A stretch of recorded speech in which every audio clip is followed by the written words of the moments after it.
Ada sebuah rahasia bernegara yang juga merupakan pelajaran di akademi dulu, yaitu bagaimana strategi bernegaranya Bapak Negara Indonesia, yaitu Bung Karno. Tentunya sebagai putra Indonesia, kalau di akademi dulu ada cerita sejarah yang membawa nama Indonesia, bangganya bukan main. Maklum, itu di negara seberang soalnya. Dalam hal keilmuan di akademi dulu, sekedar menginformasikan urusan Rothschild, ada lebih dari 10 jam pelajaran di kelas menjelaskannya. Misalnya, bagaimana mereka temurun mengendalikan kawin antar sepupu demi menjaga kemurnian turunan mereka dan menjaga harta mereka dalam sistem distribusi keuangan dan kendali sumber daya alam dunia. Jadi, ketika pelajaran bernegara dari banyak negara diajarkan, selain dari sisi who control the world dan how the world work, sampailah ke strategi bernegaranya Bung Karno. Dan ini keren sekali. Ceritanya kita sederhanakan.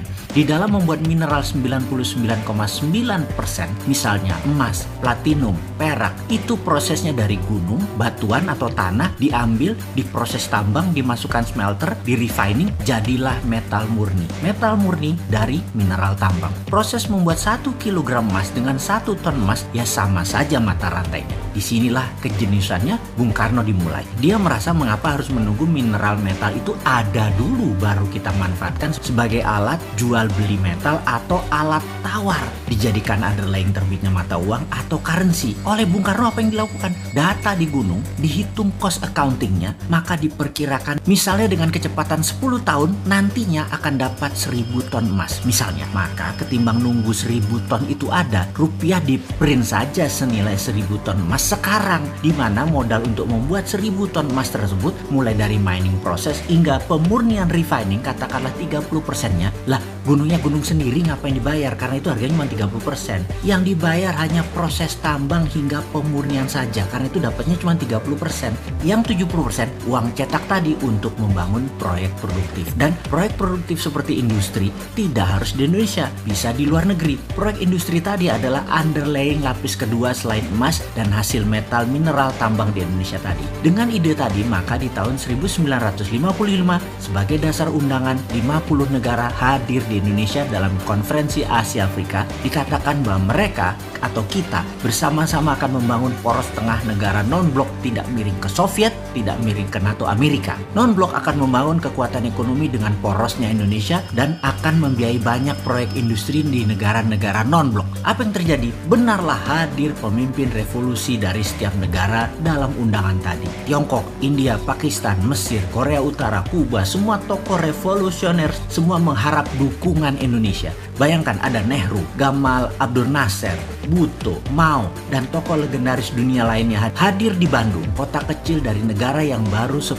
tahun merdeka. Saat itu, ide jenius Bung Karno mempesona dunia. Indonesia akan membiayai negara non-blok ekonominya tadi. Ternyata, Bung Karno hanya pemikir tunggal atau pemikir sendirian. Di dalam negeri dirongrong kelompok-kelompok yang ingin berkuasa seperti kaum nasionalis, kaum sosialis, komunis, terus berada di sekeliling Bung Karno untuk dapat mempengaruhi kebijakan politik Bung Karno. Kaum Nasakom itu dirangkul oleh Bung Karno. Inilah yang membuat gonjang-ganjing politik nasional kala itu. Di dunia, kekuatan diplomasi dan manuver rupiah sebagai kekuatan ekonomi belum digarap sempurna. Geoekonomi belum tergarap cantik. Jadinya, beliau selesai dengan kudeta cantik di tahun 1966 yang selanjutnya sahabat tahu ceritanya. Pelajaran sejarah di akademi berhenti di cerita tersebut. Namun dunia tidak berhenti di situ. Tiongkok mengambil ide Bung Karno. Mereka tanpa jaminan sumber alam mineral metal berani melawan hegemoni negara superpower di tahun 90-an, di mana Amerika lagi fokus di Timur Tengah untuk mengambil energi minyak dan gas. Tiongkok printing renminbi berdasarkan industri dalam negeri. Dalam 20 tahun underlying mereka kuat dan mulailah ekspansi ke luar negeri, meminjamkan renminbi cetakan yang banyak ke negara luar